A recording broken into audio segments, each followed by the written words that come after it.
say now who know man I the key man. So Festus Yamu get the mind to take come at the talk say made them arrest, made DSS, made them arrest Peter Obi. Your children where then they are beg. Just tell us where your children they if they Nigeria they school. If then they pass the hardship, if they enter the government bus, if they know waiting be say waiting be like they don't feel afford 3 days, three meal a day. If you understand waiting in me, you for no they talk like this. I don't blame you. Now the money where they give you. Like are you people for real? What is the hope you are giving the young Nigerians? Do you know how many Nigerians are being frustrated because of your heart, your carelessness? Nigerian people are just crying all over the places. Both house, outside and everything. And you have the guts to come out. I bet for now, whenever I see this video, I want to see how heartbreaking is this video. That's yesterday's program has gotten a lot of reaction, and the spokesperson of the All Progressives Congress APC Presidential Campaign Council and Senior Advocate of Nigeria, Festus Kayamo, has petitioned the DSS asking the security outfit to arrest Mr. Peter Obi, the candidate of the Labour Party in the just concluded presidential election, and his running mate, Mr. Dati Baba Ahmed. The senior lawyer has also asked the DSS to arrest and prosecute Obi and his running mate over alleged incitement and treasonable felony in the petition addressed to the DG of the DSS, which was dated 23rd March. The minister opined that in a post-election period such as this, there is a need to soothe frayed nerves, lower the temperature, and begin the healing process. I'm being joined by Mr. Festus Kayamo, Senior Advocate of Nigeria, Minister of State for Labour. Thank you so much indeed for joining us tonight. Thank you very much. And then first of all, Ramadan Kareem. To our Muslim brothers. Our Muslim brothers and Absolutely, sisters. yeah. They started the Ramadan. So let me begin by asking you, what prompted your, and if you can be specific, there must be something that annoyed or angered you, because you said you are doing this in your own personal capacity. You have written to the DSS, although the DSS has not granted your prayers. But what was it that moved you to that point? Well, let me start by saying that in this post-election period, campaigns are over. So normally we are torn between the extremes of, going full conciliatory in our tone, or, being as firm as possible, in asserting our mandate and our rights, to govern this country as given to us by majority of the voters. Now, we have been instructed by the president-elect, and you saw it even in his open letter, that look, we should begin the healing process. So this combative tone of now we adopted during campaigns, we ought to jettison all of that now and then begin to, stretch our hands out to the opposition. Remember, the moment the results were announced, I was the first as the spokesperson of the campaign council to say, look, don't taunt them. They are patriots, they are our brothers, they mean well for this country. It's just that, perhaps the templates they sold to Nigerians were less attractive than, was less attractive than ours, and now more Nigerians accepted us. But they are patriots. And that's the kind of language we want to see now. But then it appears too, and this is the point I want to make, that when you now have a mandate to defend, you have a right donated to you by Nigerians, and you become too condescending. You genuflect too much and you beg too much. It also conveys the feeling or the impression that you have stolen something and you are begging to be accepted. So that is also the danger of the other extreme of becoming too conciliatory and all of that. So there must be a point at which you draw the line to say, look, I have appealed to you enough. For the sake of our country, let us come together. And I think that is the line that Peter Obi and Dati Ahmed, they have crossed. There is a constitutional process to address grievances. A process has taken place. An election has happened in accordance with the law. Results have been declared by the body constitutionally imbued with the right to declare that result, which is INEC, not any other body, INEC. INEC has declared a president-elect. the Constitution also envisages that certain persons will be dissatisfied with that declaration. So we are not in a position or situation of constitutional crisis like Dati Ahmed tried to paint. This situation was or has been envisaged by the Constitution that certain persons will be dissatisfied. And if you are dissatisfied, there are laid down procedures to address those grievances so that democracy will function, those institutions will function, and democracy will function and will survive. Now, what is going on is that Dati Ahmed comes here, and it has been a series of interviews by himself and Peter Obi. Yesterday was the final nail on the coffin. It was the final straw that broke the camel's back. That somebody who wanted to become vice president of this country, of that level, would come here, sit before the world, and tell the world that he does not recognize a president-elect that has been declared by the Independent National Electoral Commission, and that the president-elect must not be sworn in, and that he does not even recognize, the process that they have, started, in court. He does not trust that process, I mean. And that's the person who wanted to become vice president of this country. How? And then he arrogates to himself the right or the power to interpret the Constitution, interpret, Section 134 of the Constitution to suit his own whims and caprices, and then declares that what the INEC did was totally unconstitutional, and that what will come in on May 29 will be an unconstitutional government. It is the delusion of grandeur. It's complete delusion of grandeur for anybody to say now that there is no president-elect, which it's complete delusion of grandeur. So that is the specifics of your anger. Exactly. Just to tell you that amounts to subverting the very process that they have started in the tribunal. They are subverting that process by coming out of that process to then call for insurrection in a subliminal manner, for protest and insurrection to truncate that process. I want to say this clearly, that the process we have established since 1999 is that elections take place.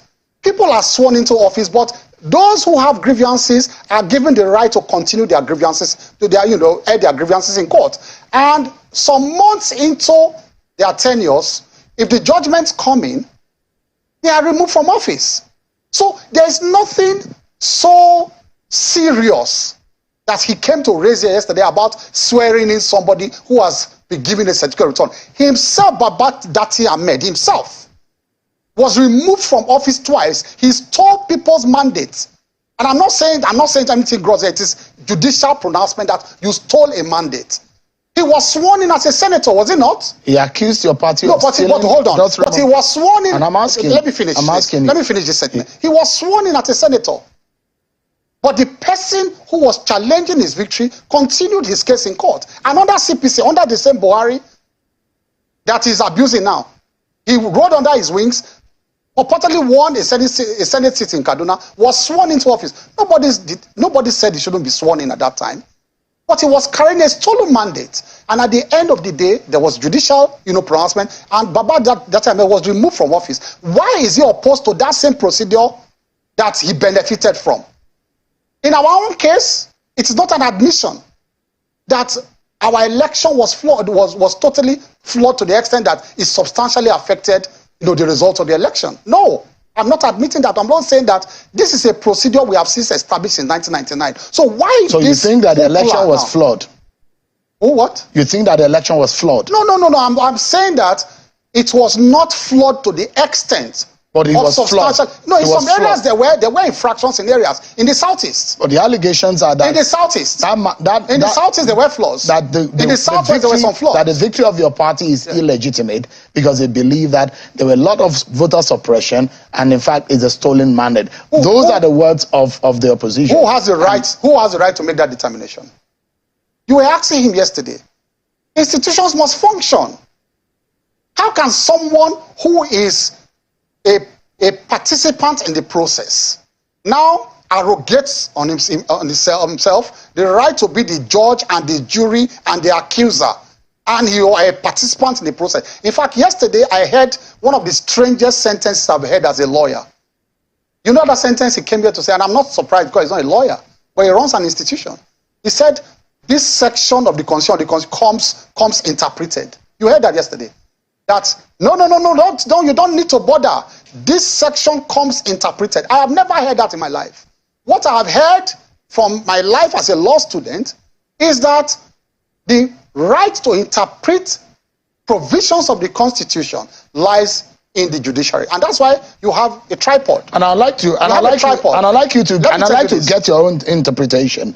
But just before we get further into that controversial section 134, because on this program I've had to speak with a former NBA president, Olisa Agbakoba, who 2 or 3 months ago raised this matter and said it's going to be a problem and it's likely to cause a lot of chaos in our election because, according to him, it's not clearly stated whether or not FCT, as the Constitution, captured it.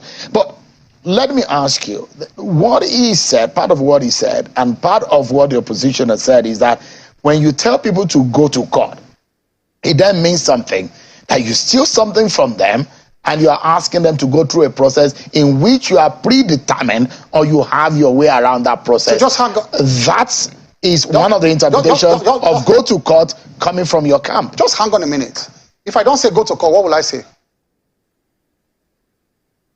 It's a rhetorical question I'm asking you. If I don't say go to court, what would I say as a winner? But does it also mean that will I say come, let's fight? Does it mean that you predetermine the process? No, not predetermined. I'm only asking you a rhetorical question that answers your question. If I don't say go to court, what it means, if I don't actually use that word, that sentence, is that avail yourself of the procedure of the machinery for addressing your grievance as provided for by law. That is what it means. I'm only saying it in specific terms, go to court. If I don't say go to court, the next thing I will say is that, come, let's fight. So why are they using such phrases or such sentences in a derogatory manner? It is what is provided for by law. And people have actually retrieved their mandates by going to court. It is only when it does not favor you. And that is what the Labour Party is doing. And that is why I had to petition them to the DSS. There's a build-up to something that they are doing. There's a build-up. The build-up they are doing is to rile the people up, pump them up, and then turn them against the judiciary, that if your judgment does not go in a particular way, and that is why he came here yesterday to say the Constitution comes interpreted. What does that mean? He's telling the judiciary that this thing, I have interpreted it, the people of Nigeria have interpreted it, and if you say anything different, they will come after you. So what? I need to make this point. I need to make this point. That is where they are going. And so they are setting up a scene for rebellion. And they are setting up a scene to blackmail the judiciary. And that is why if you go online now, they have alerted the DSS that they have camped some boys in one popular hotel in Abuja. And I will give that information to the DSS, where they have told them every morning to be pumping out, online messages to rile up the citizens, cause fear, and all of that. And so what they want to do is to say once the judiciary now goes another way, then the judiciary must have sold out. And that's why they are threatening the judges. And they have gone up to that point. I want to make this point. Nigerians must know that the Labour Party online touts now are threatening judges, threatening their families, exposing them. Go online and see what is happening. And so there is a situation where they want to create fear in this country. They try, you know that during the elections, they tried to threaten people to support them. They failed. During the announcement, they tried to threaten INEC. So everything about them is threats. To threaten INEC to support them, they failed. Now they want to move to the judiciary. It is enough, is enough. Shehu, we are ready. Let me tell you this. People who voted, and majority are that, who voted for Asiwaju and the APC, they are the silent majority now. And so if they think they want to push this country towards NSAS, where it was citizens, NSAS was a situation where citizens were dissatisfied with a policy of government, an institution of government called NSAS. That was totally different. But they think they can rile up and citizens towards a situation of SARS again, but NSAS. But this time they should realize that this is not activity, it's pure politics. And if you want to do that now, it will not be citizens against government, it will be citizens, voters against voters. People who voted for the ruling party. You imagine that the mandate of your candidate and for your party, is it popular? So I will ask you this question, a rhetoric question again. No, I'm not supposed to answer It is. I'm supposed to be asking. No, it's a rhetoric question that I'll use to answer you. That Peter Obi, with the kind of message he preached, did he expect, in all honesty, a man who came third was saying the confessed, did he expect, in all honesty, to win in areas where that message did not, go down well with people? He was telling the churches, take back your country. Take back your country from where? Now, look at the heat map of the votes. Look at the Nigerian map. Pick it up and look at the heat map of his votes. He succeeded in those areas where his messages sank in about Christians take back your country. He forayed into the middle belt where Christians are predominant and ended there. He could not go further than that place. Look at the heat map. And so the heat map exactly reflected the kind of message he preached to people. So within the ambit of the law, I'll tell you this. Within the ambit of the law, if someone is hurt by a process and he lost out in the process and he thinks that that loss was illegitimate, he was edged out illegitimately within the ambit of the law, does he not have the right under the law and the independence of mind to be able to